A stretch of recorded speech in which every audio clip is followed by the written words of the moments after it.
Oops! Andito na naman si Uncle Ta. Ngayong araw pala ay Webes, kaya eto, duty ulit namin. Nagpahinga lang pala kami ng 5 minuto dyan, kaya eto, magtatrabaho na kami. Kami ay nagsama-sama, nagbigis-bigis, nagtulungan para sa ganun mas lalong bibilis yung aming trabaho. Yung mga kasama ko nag-set up na ng mga tissue at ashtray. At ako naman pupunasan ko na yung mga sopa at bangkuan upang matanggal yung mga alikabok at buhok.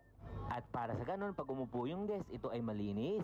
At i-arrange ko na rin yung mga bangkuan. Mas maganda kasing pantay-pantay para sa ganun magandang tingnan. At pagkayari naman na to, ako ay pupunta na sa loob upang sa ganun mapunasan ko naman yung mga baso, plato at mga cutlery. At pag napunasan ko naman na yun, ilalagay ko na yun sa cabinet sa labas sa istasyon namin. At nang okay ng lahat, dumating na rin yung stopod namin. Ito nga yung malutong na french fries at vegetable tuna. Kumuha na nga ako dyan pang mamaya sapagkat may baon nga kami. Ang ulam ko nga palang dala ay adobo at fried rice. Kaya tara, kain muna tayo. Kasarap, kalasa.